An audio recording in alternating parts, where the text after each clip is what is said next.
تو اس نے یہاں آ کے کپڑے بھی اتار دیے ہیں اور غسل کیا ہے باقاعدہ، اور غسل کے بعد نئے 2 کپڑے پہنے ہیں کہ جن میں اس کی پوری حج کرنے والی ملت کے ساتھ ساتھ ایک جیسی صورت ہو گئی ہے کہ سب نے 2 کپڑے پہنے ہوئے ہیں کہ ان میں کسی قسم کا کوئی فرق نہیں ہے، اور وہ کپڑے بھی سفید ہیں جو پہنے ہوئے ہیں۔ اس طرح کر کے وہ اپنے آپ کو بارگاہ رب العزت میں پیش کر رہا ہے کہ یا اللہ، مجھے کائنات کی ہر چیز چھوڑنی پڑے تب بھی آپ کی بارگاہ میرے نزدیک بہت زیادہ اہم ہے۔ میں آپ کی بارگاہ میں آ رہا ہوں، ہر چیز چھوڑ دی ہے، اور پھر اس میں وہ چیزیں جو اس کے لیے جائز تھیں، بعض ان میں سے مستحب تھی باقاعدہ کہ ان پر عمل کرے، ان تمام چیزوں کو اس نے ترک کر دیا ہے، جس کی تعداد 25 کے قریب جو ہے وہ بیان کی گئی ہے۔ ان میں سے پہلا تھا شکار، بری شکار اس کے لیے ممنوع تھا کہ کسی قسم کا حصہ اس کا اس میں نہیں ہونا چاہیے، اس نے اس پر عمل کیا۔ دوسرا اس کے لیے تھا کہ اپنے آپ کو سائے سے بچائے، شمس کی دھوپ سے بچانے کے لیے کوئی ایسا انتظام نہ کرے،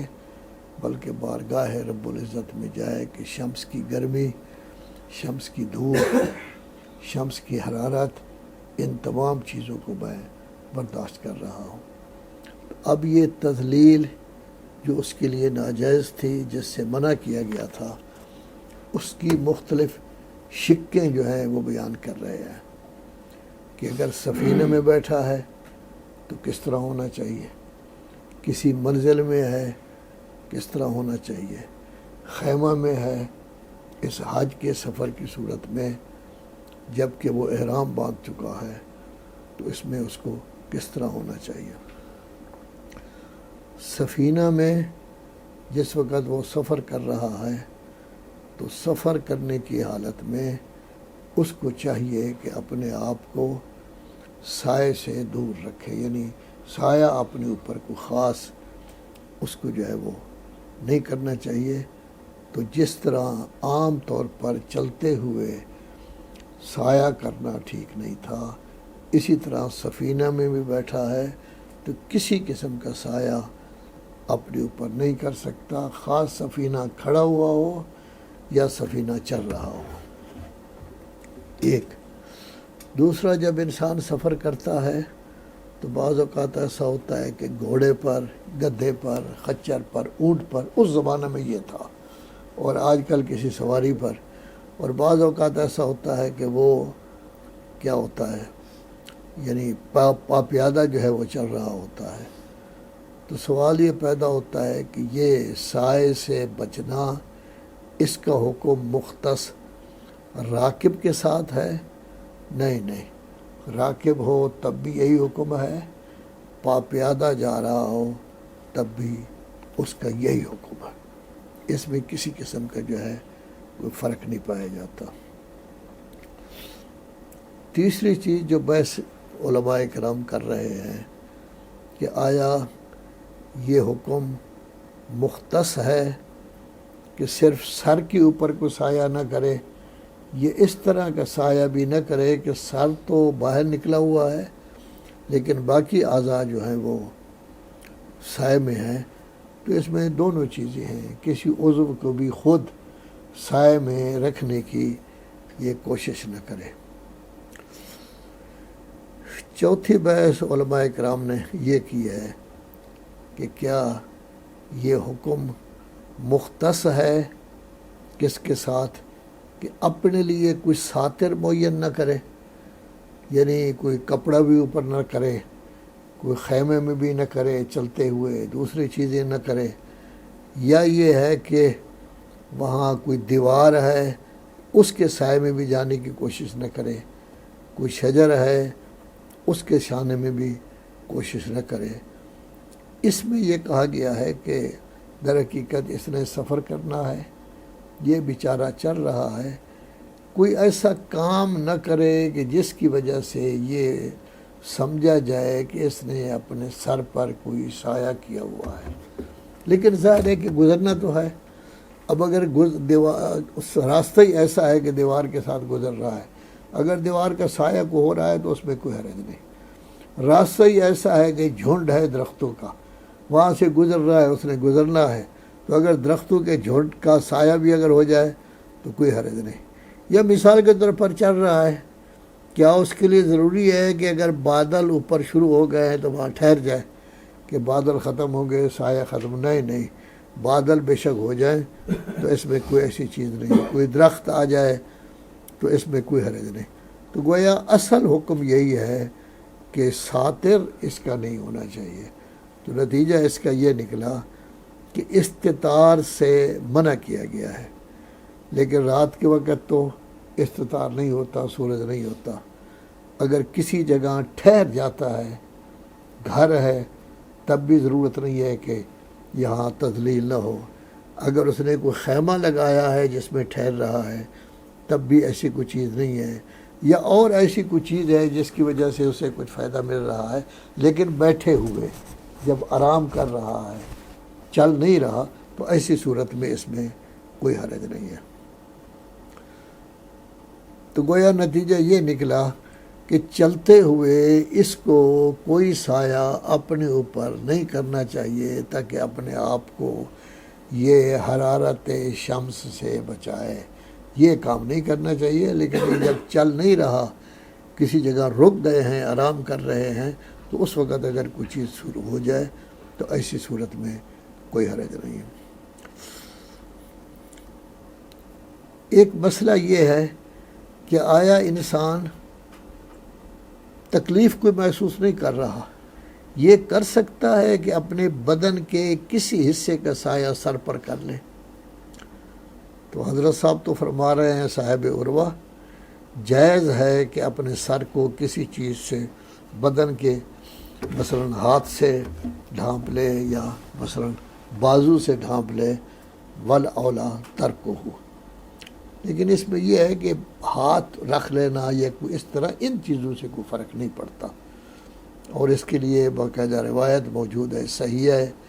معاویہ بن عمار عن نبی عبداللہ علیہ الصلوۃ والسلام، ٹاپ کی شخصیت ہے کہ کوئی حرج نہیں ہے کہ محرم اپنے چہرے پر اپنا ہاتھ رکھ دے، اور اس میں کوئی حرج نہیں ہے کہ اس کے جسم کا بعض حصہ اس کے بعض حصے کو گویا کہ سائے میں لیا ہوا ہو، اس کے اپنے جسم کا حصہ، اس میں کوئی حرج نہیں ہے۔ خوب، اب جیسے کہ ذکر کیا ہے کہ آیا جس وقت وہ رک رہا ہے کسی جگہ، آرام کر رہا ہے، کیا خیمہ لگا سکتا ہے؟ پرانے زمانے میں تو صرف خیمے ہوتے تھے اور کوئی چیز نہیں، آج کل کسی منزل میں بیٹھ سکتا ہے، کسی عمارت میں بیٹھ سکتا ہے۔ معروف بین الفقہاء یہ ہے کہ نزول کی صورت میں کسی جگہ اگر اس نے قیام کیا ہے تو اس میں کوئی حرج نہیں، بلکہ اس سے ہر قسم کے خلاف کی نفی کی گئی ہے کہ قیام کی صورت میں وہ آرام کر سکتا ہے، سایہ ہو جائے تو کوئی حرج نہیں ہے۔ اس کے لیے روایت بھی ہے محمد ابن فضیل کی کہ رسول اعظم صلی اللہ علیہ وآلہ وسلم جس وقت سفر کر رہے ہوتے تھے اور اپنے راحلہ پر، سواری پر سوار ہوتے تھے تو کسی قسم کا سایہ اپنے سر پر نہیں کرتے تھے، اور جس وقت اترتے تھے تو خیمہ کا بھی کر لیتے تھے سایہ، گھر میں بھی چلے جاتے تھے، اور بعض اوقات دیوار کی اوٹ میں بھی بیٹھ جاتے تھے۔ تو گویا نزول کی صورت میں جب تھوڑی دیر آرام کرنا ہے، سفر کو روک دیا ہے، چل نہیں رہا، اس وقت اگر سایہ کسی چیز کا بھی ہو جائے تو کوئی حرج نہیں۔ تو یہ ان لوگوں کے لیے سایہ تو ہے جو مکلف ہیں، لیکن چھوٹے بچے اگر جا رہے ہیں ساتھ، وہ بھی حج کر رہے ہیں، ان کو آپ خود حج کرا رہے ہیں، آیا ان کے لیے سایہ ہے یا نہیں؟ تو حکم ہو رہا ہے کہ بچوں کے لیے سایہ جائز ہے، کوئی حرج نہیں ہے، چونکہ ابھی تک وہ مکلف ہی نہیں ہے، تو اب اگر حج کر رہے ہیں تو ایسی صورت میں سایہ ان کے لیے جائز ہے۔ اس کے لیے صحیح ہے، حریض ہے۔ کوئی شخص یہ کہتا ہے کہ میرے ساتھ عورت ہے کوئی، یا علیل ہے، یا بچہ ہے، تو ایسی صورت میں کیا کروں؟ تو حضرت نے ارشاد فرمایا کہ بچہ بھی سایہ کر سکتا ہے، عورت بھی کر سکتی ہے۔ اگر کوئی علیل ہو کہ حر شمس جس کے لیے مضر ہو، وہ بھی کر سکتا ہے، لیکن آپ نہ کریں۔ آپ کے ساتھ یہ جا رہے ہیں نا، آپ تو ٹھیک ہے، آپ سایہ نہ کریں، لیکن بچے بھی کر سکتے ہیں، عورتیں بھی کر سکتی ہیں، اور اگر کوئی علیل ہے تو وہ بھی کر سکتا ہے۔ یہ قول کہ آپ سایہ نہ کریں، عورتیں بھی کر سکتی ہیں، علیل بھی کر سکتا ہے، بچہ بھی کر سکتا ہے، ھذا هو المعروف بین الاصحاب۔ صاحب جواہر ارشاد فرماتے ہیں اس میں نے کوئی اختلاف نہیں دیکھا۔ اور روایت بھی ہے بکر بن صالح کی کہ میں نے ابو جعفر علیہ السلام کی خدمت میں عرض کی کہ میری پھوپھی میرے ساتھ جا رہی ہے اور ہم سفر کر رہے ہیں، اور یہ گرمی بھی بہت زیادہ ہے، کیا میں اپنے اوپر اور اپنی پھوپھی پر سایہ کر سکتا ہوں؟ تو حضرت نے ارشاد فرمایا کہ خود صرف آپ کی پھوپھی سایہ کر سکتی ہے، آپ نہیں کر سکتے۔ یعنی آپ نہیں کر سکتے یہ نہیں کہا گیا، کہا ہے کہ تنہا وہی سایہ کر سکتی ہے، تو اس کا مطلب یہ ہوگا کہ آپ سایہ نہیں کر سکتے۔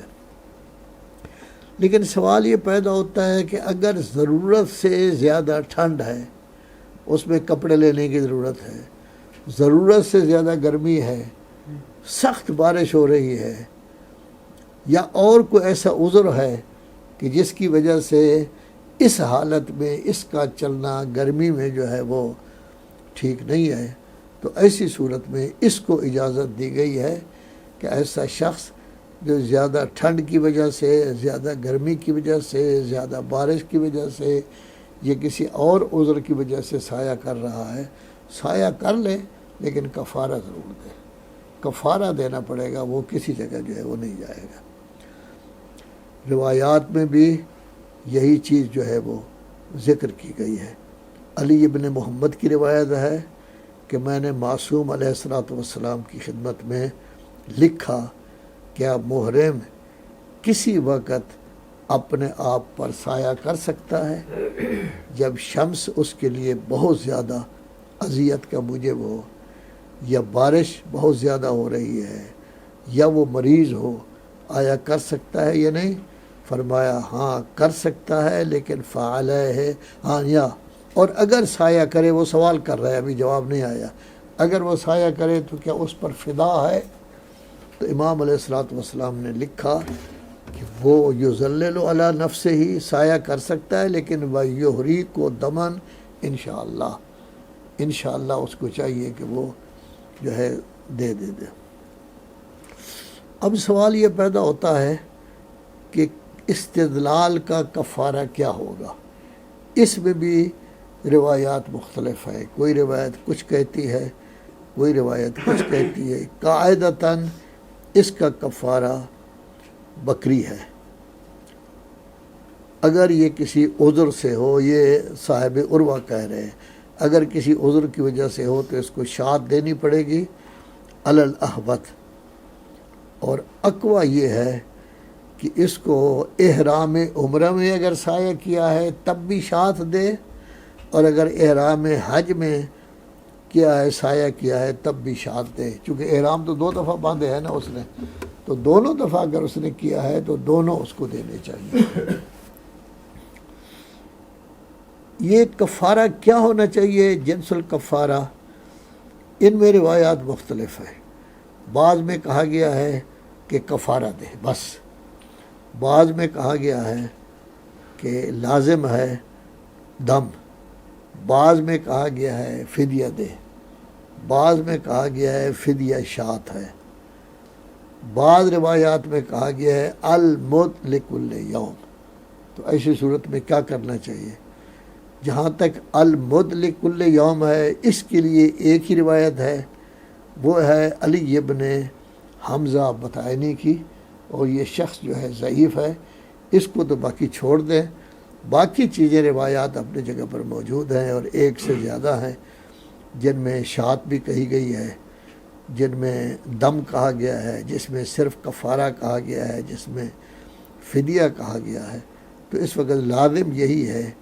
کہ جس چیز کا باقاعدہ اظہار ہوا ہے وہ شات ہے۔ اب کفارے کا تو ہمیں پتہ نہیں کہ کیا دینا ہے یا نہیں، دم کا بھی ہمیں پتہ نہیں کہ کیا دینا ہے کیا نہیں دینا، اسی طرح اس کا بھی پتہ نہیں ہے کہ فدیہ کہا گیا ہے۔ لیکن جب تصریح آ گئی ہے تو یہ روایات جو مطلق ہیں، لفظ کفارہ، لفظ دم، لفظ فدیہ، ان کی تقیید شات کے ساتھ ہوئی ہے، لہذا اس کو شات جو ہے وہ دینی چاہیے۔ تو لازم یہی ہے کہ وہ اس میں باقاعدہ شات دے۔ سوال یہ پیدا ہوتا ہے کہ اگر کوئی شخص کافی دفعہ یہ کام کرتا ہے، سائے والا، 1 گھنٹہ پہلے کر لیا ہے، پھر بعد میں کر لیا ہے، پھر بعد میں کر لیا ہے، کیا کفارہ تکرر استدلال سے متکرر ہو جائے گا یا نہیں ہوگا؟ اب اگر اس نے ایک ہی احرام باندھا ہے اور اس احرام میں اس طرح کوئی چیز جو ہے وہ نہ، اگر اس نے 2 احرام باندھے ہیں، احرام عمرے کا بھی اس نے باندھا تھا، اس میں بھی اس نے سایہ کیا ہے، حج کا بھی احرام باندھا تھا، اس میں بھی اس نے سایہ کیا ہے، تو ایسی صورت میں کوئی مجال نہیں ہے کہ آپ تداخل کا کہیں، کیونکہ وہ احرام علیحدہ ہے، یہ احرام علیحدہ ہے۔ تو ایسی صورت میں 2 احراموں میں 2 دفعہ کیا ہے تو اس میں جو ہے تداخل نہیں ہے۔ جیسے مثال کے طور پر اگرچہ وجہ مختلف کیوں نہ ہو، جیسے مثال کے طور پر آپ نے ماہ رمضان کا 5واں روزہ بھی چھوڑ دیا ہے اور 11واں روزہ بھی چھوڑ دیا ہے، تو بہرحال 2 روزے آپ کو رکھنے پڑیں گے۔ یہاں بھی یہی ہے کہ اگر جدا جدا ہے تو ایسی صورت میں اس میں تداخل نہیں ہے۔ لیکن اگر ایک ہی دفعہ اس نے احرام باندھا ہے، اس میں اتفاق ایسا ہوا ہے کہ 2-3 دفعہ جو ہے وہ تذلیل ہو گئی ہے، مثلا ظاہر یہ ہے کہ اگر عدم تکرر، مثلا احرام باندھا ہے مسجد شجرہ سے اور پھر یہ کسی اور میقات سے باندھا ہے، لیکن 1-2 دفعہ تذلیل ہو گئی ہے، تو پھر احرام ایک ہی ہے، لذا اس وقت اس کا جو کفارہ ہے وہ بھی ایک ہی ہوگا۔ اس میں کسی گویا علیحدہ علیحدہ اگر احرام ہوں تو کفارے بھی علیحدہ علیحدہ ہو جائیں گے، اور اگر ایک ہی احرام ہو اس میں